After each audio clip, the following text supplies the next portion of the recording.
The Horror of the Heights. By Sir Arthur Conan Doyle. The idea that the extraordinary narrative which has been called the Joyce Armstrong fragment is an elaborate practical joke evolved by some unknown person, cursed by a perverted and sinister sense of humor, has now been abandoned by all who have examined the matter. The most macabre and imaginative of plotters would hesitate before linking his morbid fancies with the unquestioned and tragic facts which reinforce the statement. Though the assertions contained in it are amazing and even monstrous, it is none the less forcing itself upon the general intelligence that they are true, and that we must readjust our ideas to the new situation. This world of ours appears to be separated by a slight and precarious margin of safety from a most singular and unexpected danger.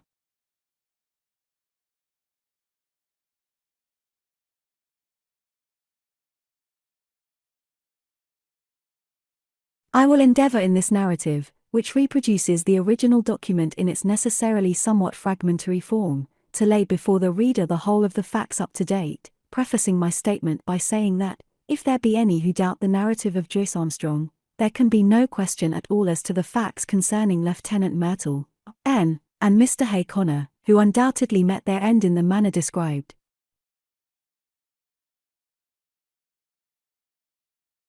The Joyce Armstrong fragment was found in the field which is called Lower Haycock, lying 1 mile to the westward of the village of Witherham, upon the Kent and Sussex border. It was on the 15th of September last that an agricultural labourer, James Flynn, in the employment of Matthew Dodd, farmer, of the Chauntry Farm, Witherham, perceived a briar pipe lying near the footpath which skirts the hedge in Lower Haycock. A few paces farther on he picked up a pair of broken binocular glasses. Finally, among some nettles in the ditch, he caught sight of a flat, canvas-backed book, which proved to be a notebook with detachable leaves, some of which had come loose and were fluttering along the base of the hedge. These he collected, but some, including the first, were never recovered, and leave a deplorable hiatus in this all-important statement. The notebook was taken by the labourer to his master, who in turn showed it to Dr. J. H. Atherton, of Hartfield. This gentleman at once recognized the need for an expert examination, and the manuscript was forwarded to the Aero Club in London, where it now lies. The first 2 pages of the manuscript are missing. There is also one torn away at the end of the narrative, though none of these affect the general coherence of the story. It is conjectured that the missing opening is concerned with the record of Mr. Joyce Armstrong's qualifications as an aeronaut, which can be gathered from other sources and are admitted to be unsurpassed among the air pilots of England. For many years he has been looked upon as among the most daring and the most intellectual of flying men, a combination which has enabled him to both invent and test several new devices, including the common gyroscopic attachment which is known by his name. The main body of the manuscript is written neatly in ink, but the last few lines are in pencil and are so ragged as to be hardly legible exactly, in fact, as they might be expected to appear if they were scribbled off hurriedly from the seat of a moving aeroplane.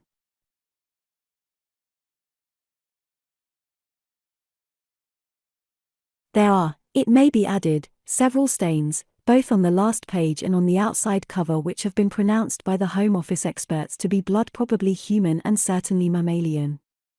The fact that something closely resembling the organism of malaria was discovered in this blood, and that Joyce Armstrong is known to have suffered from intermittent fever, is a remarkable example of the new weapons which modern science has placed in the hands of our detectives.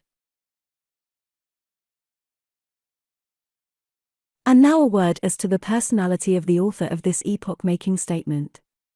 Joyce Armstrong, according to the few friends who really knew something of the man, was a poet and a dreamer, as well as a mechanic and an inventor. He was a man of considerable wealth, much of which he had spent in the pursuit of his aeronautical hobby. He had 4 private aeroplanes in his hangars near Devizes, and is said to have made no fewer than 170 ascents in the course of last year. He was a retiring man with dark moods, in which he would avoid the society of his fellows. Captain Dangerfield, who knew him better than anyone, says that there were times when his eccentricity threatened to develop into something more serious. His habit of carrying a shotgun with him in his aeroplane was one manifestation of it. Another was the morbid effect which the fall of Lieutenant Myrtle had upon his mind. Myrtle, who was attempting the height record, fell from an altitude of something over 30,000 feet. Horrible to narrate, his head was entirely obliterated, though his body and limbs preserved their configuration. At every gathering of airmen, Joyce Armstrong, according to Dangerfield, would ask, with an enigmatic smile, "And where, pray, is Myrtle's head?"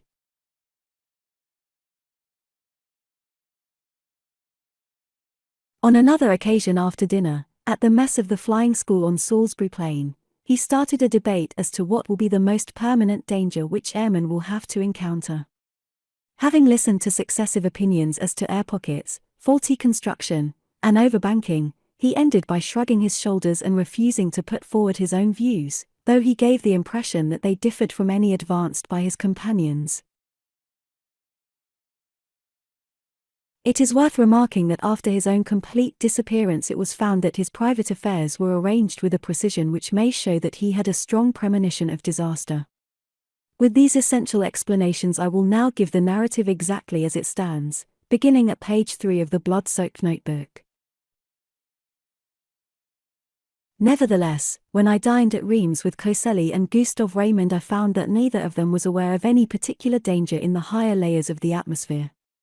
I did not actually say what was in my thoughts, but I got so near to it that if they had any corresponding idea they could not have failed to express it. But then they are two empty, vainglorious fellows with no thought beyond seeing their silly names in the newspaper. It is interesting to note that neither of them had ever been much beyond the 20,000-foot level. Of course, men have been higher than this both in balloons and in the ascent of mountains. It must be well above that point that the aeroplane enters the danger zone, always presuming that my premonitions are correct. Aeroplaning has been with us now for more than 20 years, and one might well ask, why should this peril be only revealing itself in our day? The answer is obvious. In the old days of weak engines, when 100 horsepower no more green was considered ample for every need, the flights were very restricted. Now that 300 horsepower is the rule rather than the exception, visits to the upper layers have become easier and more common. Some of us can remember how, in our youth, Garros made a worldwide reputation by attaining 19,000 feet, and it was considered a remarkable achievement to fly over the Alps. Our standard now has been immeasurably raised, and there are 20 high flights for one in former years. Many of them have been undertaken with impunity. The 30,000-foot level has been reached time after time with no discomfort beyond cold and asthma. What does this prove? A visitor might descend upon this planet 1,000 times and never see a tiger. Yet tigers exist, and if he chanced to come down into a jungle he might be devoured. There are jungles of the upper air, and there are worse things than tigers which inhabit them. I believe in time they will map these jungles accurately out. Even at the present moment I could name two of them. One of them lies over the Pau-Biarritz district of France. Another is just over my head as I write here in my house in Wiltshire. I rather think there is a third in the Homburg-Wiesbaden district. It was the disappearance of the airmen that first set me thinking. Of course, everyone said that they had fallen into the sea, but that did not satisfy me at all. First, there was Verrier in France. His machine was found near Bayonne, but they never got his body. There was the case of Baxter also, who vanished, though his engine and some of the iron fixings were found in a wood in Leicestershire. In that case, Dr. Middleton, of Amesbury, who was watching the flight with a telescope, declares that just before the clouds obscured the view he saw the machine, which was at an enormous height, suddenly rise perpendicularly upwards in a succession of jerks in a manner that he would have thought to be impossible. That was the last seen of Baxter. There was a correspondence in the papers, but it never led to anything. There were several other similar cases, and then there was the death of Hay Connor. What a cackle there was about an unsolved mystery of the air, and what columns in the halfpenny papers, and yet how little was ever done to get to the bottom of the business. He came down in a tremendous volplane from an unknown height. He never got off his machine and died in his pilot's seat. Died of what? Heart disease, said the doctors. Rubbish. Hey, Connor's heart was as sound as mine is. What did Venables say? Venables was the only man who was at his side when he died. He said that he was shivering and looked like a man who had been badly scared. Died of fright, said Venables, but could not imagine what he was frightened about. Only said one word to Venables, which sounded like monstrous. They could make nothing of that at the inquest. But I could make something of it. Monsters? That was the last word of poor Harry Hay Connor. And he did die of fright, just as Venables thought. And then there was Myrtle's head. Do you really believe, does anybody really believe that a man's head could be driven clean into his body by the force of a fall? Well, perhaps it may be possible, but I, for one, have never believed that it was so with Myrtle. And the grease upon his clothes all slimy with grease, said somebody at the inquest. Queer that nobody got thinking after that. I did, but, then, I had been thinking for a good long time. I've made 3 cents how Dangerfield used to chaff me about my shotgun, but I've never been high enough. Now, with this new, light Paul Verner machine and its 175 Robert, I should easily touch the 30,000 tomorrow. I'll have a shot at the record. Maybe I shall have a shot at something else as well. Of course, it's dangerous. If a fellow wants to avoid danger, he had best keep out of flying altogether and subside finally into flannel slippers and a dressing gown. But I'll visit the air jungle tomorrow, and if there's anything there I shall know it. If I return, I'll find myself a bit of a celebrity. If I don't, this notebook may explain what I am trying to do, and how I lost my life in doing it. But no drivel about accidents or mysteries, if you please. I chose my Paul Verner monoplane for the job. There's nothing like a monoplane when real work is to be done. Beaumont found that out in very early days. For one thing, it doesn't mind damp, and the weather looks as if we should be in the clouds all the time. It's a bonny little model and answers my hand like a tender-mouthed horse. The engine is a 10-cylinder rotary Robert working up to 175. It has all the modern improvements: enclosed fuselage, high-curved landing skids, brakes, gyroscopic steadiers, and 3 speeds, worked by an alteration of the angle of the planes upon the Venetian blind principle. I took a shotgun with me and a dozen cartridges filled with buckshot. You should have seen the face of Perkins, my old mechanic, when I directed him to put them in. I was dressed like an Arctic explorer, with 2 jerseys under my overalls, thick socks inside my padded boots, a storm cap with flaps, and my talc goggles.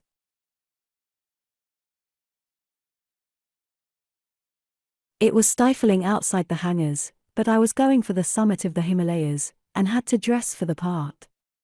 Perkins knew there was something on and implored me to take him with me.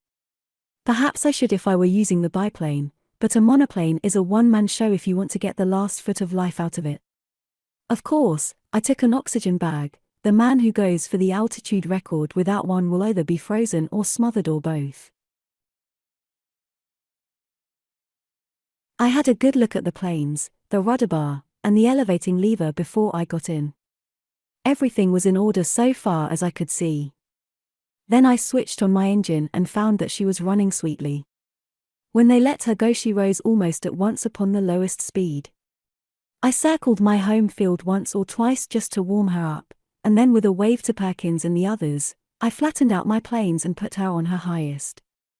She skimmed like a swallow downwind for 8 or 10 miles until I turned her nose up a little and she began to climb in a great spiral for the cloud bank above me. It's all important to rise slowly and adapt yourself to the pressure as you go. It was a close, warm day for an English September, and there was the hush and heaviness of impending rain. Now and then there came sudden puffs of wind from the southwest, one of them so gusty and unexpected that it caught me napping and turned me half round for an instant. I remember the time when gusts and whirls and air pockets used to be things of danger before we learned to put an overmastering power into our engines. Just as I reached the cloud banks, with the altimeter marking 3,000, down came the rain. My word, how it poured! It drummed upon my wings and lashed against my face, blurring my glasses so that I could hardly see. I got down onto a low speed, for it was painful to travel against it. As I got higher it became hail, and I had to turn tail to it. One of my cylinders was out of action, a dirty plug, I should imagine, but still I was rising steadily with plenty of power.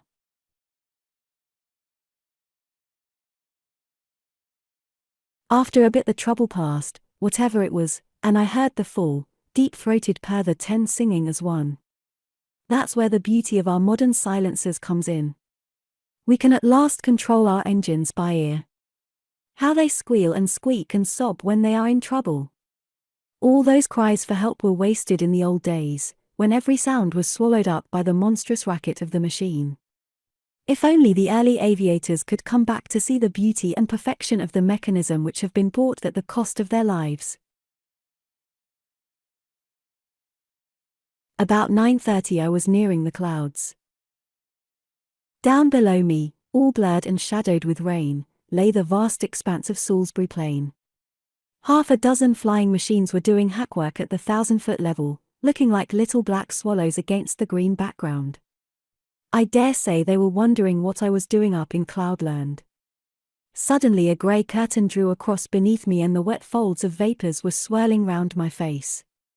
It was clammily cold and miserable. But I was above the hailstorm, and that was something gained. The cloud was as dark and thick as a London fog. In my anxiety to get clear, I cocked her nose up until the automatic alarm bell rang, and I actually began to slide backwards.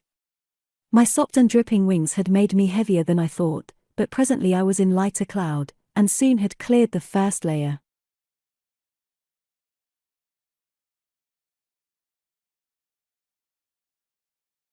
There was a second opal-coloured and fleecy at a great height above my head, a white, unbroken ceiling above, and a dark, unbroken floor below, with the monoplane labouring upwards upon a vast spiral between them. It is deadly lonely in these cloud spaces. Once a great flight of some small waterbirds went past me, flying very fast to the westwards. The quick whir of their wings and their musical cry were cheery to my ear. I fancy that they were teal, but I am a wretched zoologist. Now that we humans have become birds, we must really learn to know our brethren by sight. The wind down beneath me rolled and swayed the broad cloud plain. Once a great eddy formed in it, a whirlpool of vapour, and through it, as down a funnel, I caught sight of the distant world.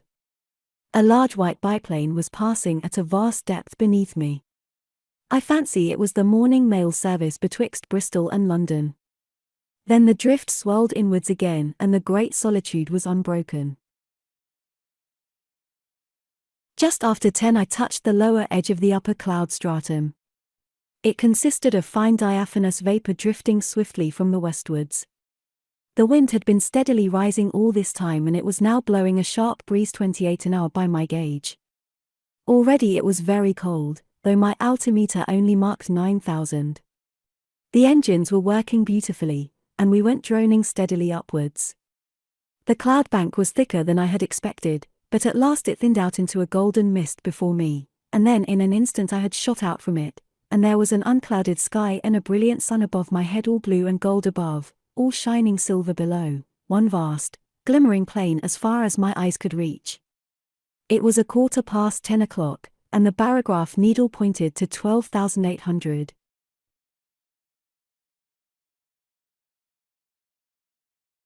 Up I went and up, my ears concentrated upon the deep purring of my motor, my eyes busy always with the watch, the revolution indicator, the petrol lever, and the oil pump. No wonder aviators are said to be a fearless race. With so many things to think of, there is no time to trouble about oneself. About this time I noted how unreliable is the compass when above a certain height from Earth. At 15,000 feet mine was pointing east and a point south. The sun and the wind gave me my true bearings. I had hoped to reach an eternal stillness in these high altitudes, but with every 1,000 feet of ascent the gale grew stronger. My machine groaned and trembled in every joint and rivet as she faced it, and swept away like a sheet of paper when I banked her on the turn, skimming downwind at a greater pace, perhaps, than ever mortal man has moved. Yet I had always to turn again and tack up in the wind's eye, for it was not merely a height record that I was after. By all my calculations it was above Little Wiltshire that my Air Jungle lay, and all my labour might be lost if I struck the outer layers at some farther point.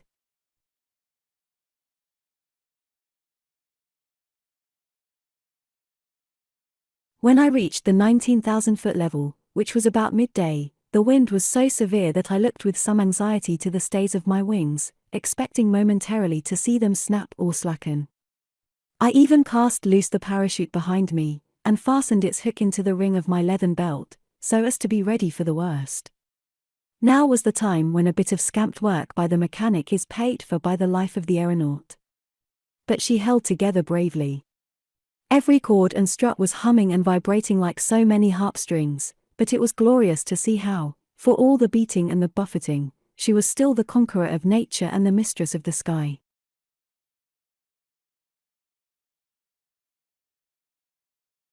There is surely something divine in man himself that he should rise so superior to the limitations which creation seemed to impose, rise, too, by such unselfish, heroic devotion as this air conquest has shown.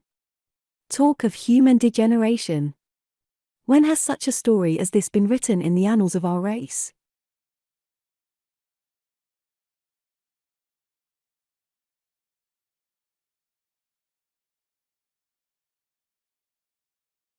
These were the thoughts in my head as I climbed that monstrous, inclined plane with the wind sometimes beating in my face and sometimes whistling behind my ears, while the cloudland beneath me fell away to such a distance that the folds and hummocks of silver had all smoothed out into one flat, shining plain. But suddenly I had a horrible and unprecedented experience. I have known before what it is to be in what our neighbours have called a tourbillon, but never on such a scale as this. That huge, sweeping river of wind of which I have spoken had, as it appears, whirlpools within it which were as monstrous as itself. Without a moment's warning I was dragged suddenly into the heart of one. I spun round for a minute or two with such velocity that I almost lost my senses, and then fell suddenly, left wing foremost, down the vacuum funnel in the centre. I dropped like a stone, and lost nearly 1,000 feet. It was only my belt that kept me in my seat, and the shock and breathlessness left me hanging half insensible over the side of the fuselage. But I am always capable of a supreme effort. It is my one great merit as an aviator. I was conscious that the descent was slower. The whirlpool was a cone rather than a funnel, and I had come to the apex. With a terrific wrench, throwing my weight all to one side, I levelled my planes and brought her head away from the wind. In an instant I had shot out of the eddies and was skimming down the sky. Then, shaken but victorious, I turned her nose up and began once more my steady grind on the upward spiral. I took a large sweep to avoid the danger spot of the whirlpool, and soon I was safely above it. Just after 1 o'clock I was 21,000 feet above the sea level. To my great joy I had topped the gale, and with every 100 feet of ascent the air grew stiller.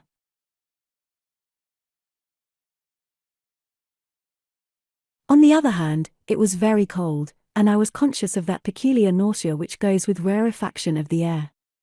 For the first time I unscrewed the mouth of my oxygen bag and took an occasional whiff of the glorious gas.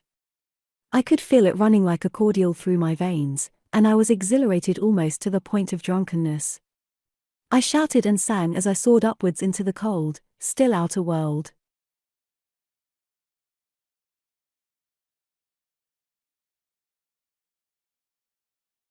It is very clear to me that the insensibility which came upon Glasher, and in a lesser degree upon Coxwell, when, in 1862, they ascended in a balloon to the height of 30,000 feet, was due to the extreme speed with which a perpendicular ascent is made. Doing it at an easy gradient and accustoming oneself to the lessened barometric pressure by slow degrees, there are no such dreadful symptoms. At the same great height I found that even without my oxygen inhaler I could breathe without undue distress. It was bitterly cold, however, and my thermometer was at 0 Fahrenheit. At 1:30 I was nearly 7 miles above the surface of the earth, and still ascending steadily. I found, however, that the rarefied air was giving markedly less support to my planes, and that my angle of ascent had to be considerably lowered in consequence. It was already clear that even with my light weight and strong engine power there was a point in front of me where I should be held. To make matters worse, one of my sparking plugs was in trouble again and there was intermittent misfiring in the engine. My heart was heavy with the fear of failure. It was about that time that I had a most extraordinary experience. Something whizzed past me in a trail of smoke and exploded with a loud, hissing sound, sending forth a cloud of steam. For the instant I could not imagine what had happened. Then I remembered that the Earth is forever being bombarded by meteor stones, and would be hardly inhabitable were they not in nearly every case turned to vapor in the outer layers of the atmosphere. Here is a new danger for the high-altitude man, for 2 others passed me when I was nearing the 40,000-foot mark.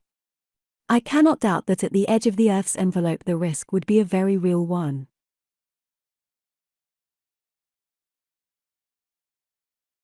My barograph needle marked 41,300 when I became aware that I could go no farther. Physically, the strain was not as yet greater than I could bear, but my machine had reached its limit. The attenuated air gave no firm support to the wings, and the least tilt developed into side slip, while she seemed sluggish on her controls. Possibly, had the engine been at its best, another 1,000 feet might have been within our capacity, but it was still misfiring, and 2 out of the 10 cylinders appeared to be out of action. If I had not already reached the zone for which I was searching, then I should never see it upon this journey. But was it not possible that I had attained it? Soaring in circles like a monstrous hawk upon the 40,000-foot level, I let the monoplane guide herself, and with my Mannheim glass I made a careful observation of my surroundings. The heavens were perfectly clear, there was no indication of those dangers which I had imagined. I have said that I was soaring in circles. It struck me suddenly that I would do well to take a wider sweep and open up a new air tract. If the hunter entered an earth jungle, he would drive through it if he wished to find his game. My reasoning had led me to believe that the air jungle which I had imagined lay somewhere over Wiltshire. This should be to the south and west of me. I took my bearings from the sun, for the compass was hopeless and no trace of earth was to be seen, nothing but the distant, silver cloud plain. However, I got my direction as best I might and kept her head straight to the mark. I reckoned that my petrol supply would not last for more than another hour or so, but I could afford to use it to the last drop, since a single magnificent volplane could at any time take me to the Earth. Suddenly I was aware of something new. The air in front of me had lost its crystal clearness. It was full of long, ragged wisps of something which I can only compare to very fine cigarette smoke. It hung about in wreaths and coils, turning and twisting slowly in the sunlight. As the monoplane shot through it, I was aware of a faint taste of oil upon my lips, and there was a greasy scum upon the woodwork of the machine. Some infinitely fine organic matter appeared to be suspended in the atmosphere. There was no life there. It was inchoate and diffuse, extending for many square acres and then fringing off into the void. No, it was not life. But might it not be the remains of life? Above all, might it not be the food of life, of monstrous life, even as the humble grease of the ocean is the food for the mighty whale? The thought was in my mind when my eyes looked upwards and I saw the most wonderful vision that ever man has seen. Can I hope to convey it to you even as I saw it myself last Thursday? Conceive a jellyfish such as sails in our summer seas, bell-shaped and of enormous size, far larger, I should judge, than the dome of St. Paul's. It was of a light pink color veined with a delicate green, but the whole huge fabric so tenuous that it was but a fairy outline against the dark blue sky. It pulsated with a delicate and regular rhythm. From it there depended 2 long, drooping, green tentacles, which swayed slowly backwards and forwards. This gorgeous vision passed gently with noiseless dignity over my head, as light and fragile as a soap bubble, and drifted upon its stately way.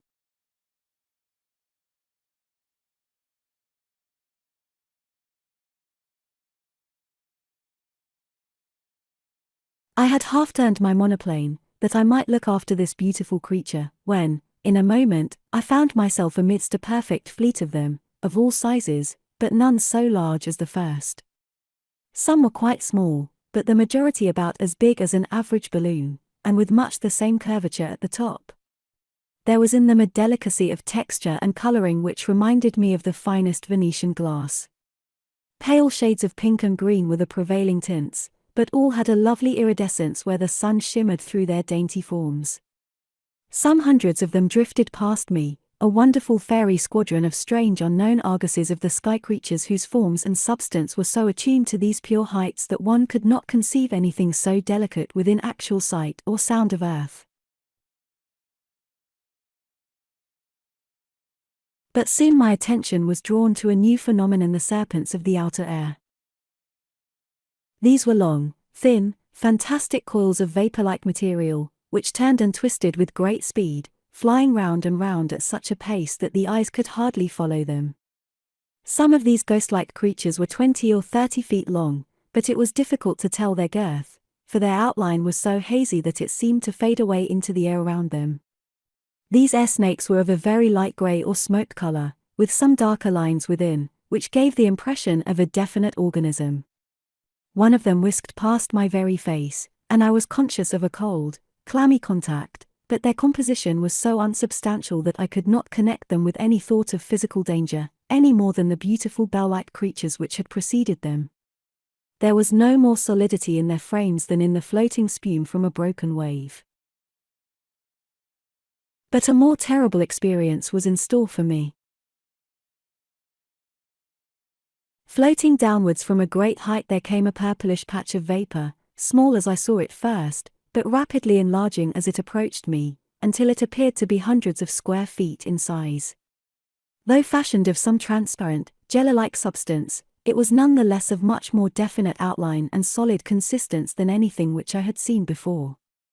There were more traces, too, of a physical organization, especially two vast, shadowy, circular plates upon either side, which may have been eyes, and a perfectly solid white projection between them which was as curved and cruel as the beak of a vulture.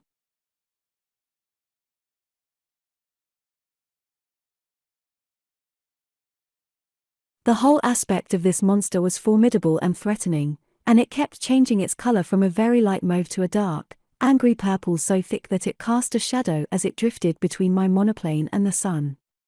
On the upper curve of its huge body there were three great projections which I can only describe as enormous bubbles, and I was convinced as I looked at them that they were charged with some extremely light gas which served to buoy up the misshapen and semi-solid mass in the rarefied air.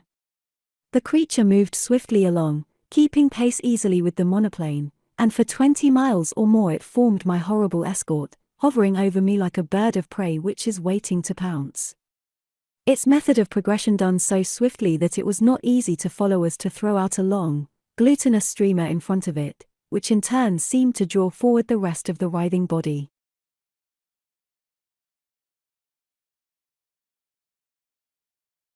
So elastic and gelatinous was it that never for 2 successive minutes was it the same shape, and yet each change made it more threatening and loathsome than the last. I knew that it meant mischief. Every purple flush of its hideous body told me so. The vague, goggling eyes which were turned always upon me were cold and merciless in their viscid hatred. I dipped the nose of my monoplane downwards to escape it. As I did so, as quick as a flash there shot out a long tentacle from this mass of floating blubber, and it fell as light and sinuous as a whiplash across the front of my machine. There was a loud hiss as it lay for a moment across the hot engine, and it whisked itself into the air again, while the huge, flat body drew itself together as if in sudden pain. I dipped to a volpique, but again a tentacle fell over the monoplane and was shorn off by the propeller as easily as it might have cut through a smoke wreath. A long, gliding, sticky, serpent-like coil came from behind and caught me round the waist, dragging me out of the fuselage. I tore at it, my fingers sinking into the smooth, glue-like surface, and for an instant I disengaged myself, but only to be caught round the boot by another coil, which gave me a jerk that tilted me almost onto my back. As I fell over I blazed off both barrels of my gun, though, indeed, it was like attacking an elephant with a pea-shooter to imagine that any human weapon could cripple that mighty bulk. And yet I aimed better than I knew, for, with a loud report, one of the great blisters upon the creature's back exploded with the puncture of the buckshot. It was very clear that my conjecture was right, and that these vast, clear bladders were distended with some lifting gas, for in an instant the huge, cloud-like body turned sideways, writhing desperately to find its balance, while the white beak snapped and gaped in horrible fury. But already I had shot away on the steepest glide that I dared to attempt, my engines still full on, the flying propeller and the force of gravity shooting me downwards like an aerolite. Far behind me I saw a dull, purplish smudge growing swiftly smaller and merging into the blue sky behind it. I was safe out of the deadly jungle of the outer air.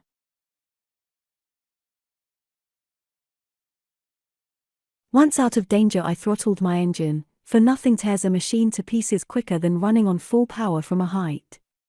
It was a glorious, spiral volplane from nearly 8 miles of altitude first, to the level of the silver cloud bank, then to that of the storm cloud beneath it, and finally, in beating rain, to the surface of the earth. I saw the Bristol Channel beneath me as I broke from the clouds, but, having still some petrol in my tank, I got 20 miles inland before I found myself stranded in a field half a mile from the village of Ashcombe. There I got 3 tins of petrol from a passing motorcar, and at 10 minutes past 6 that evening I alighted gently in my own home meadow at Devizes, after such a journey as no mortal upon earth has ever yet taken and lived to tell the tale. I have seen the beauty and I have seen the horror of the heights, and greater beauty or greater horror than that is not within the ken of man. And now it is my plan to go once again before I give my results to the world.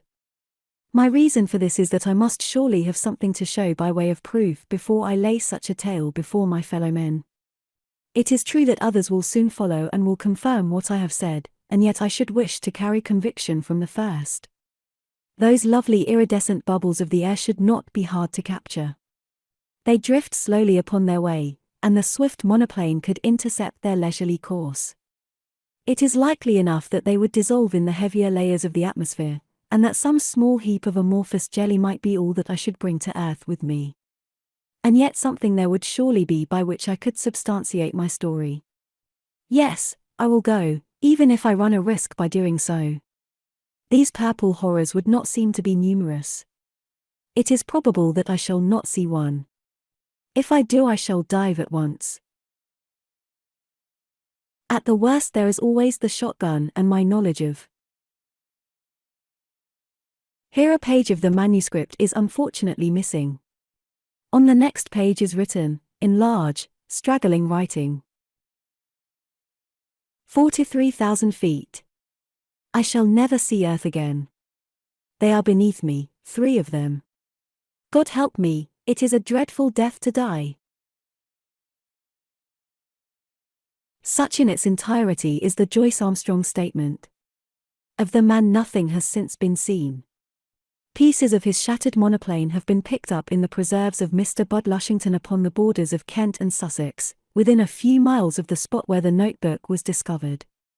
If the unfortunate aviator's theory is correct that this air jungle, as he called it, existed only over the southwest of England, then it would seem that he had fled from it at the full speed of his monoplane, but had been overtaken and devoured by these horrible creatures at some spot in the outer atmosphere above the place where the grim relics were found. The picture of that monoplane skimming down the sky, with the nameless terrors flying as swiftly beneath it and cutting it off always from the earth while they gradually closed in upon their victim, is one upon which a man who valued his sanity would prefer not to dwell.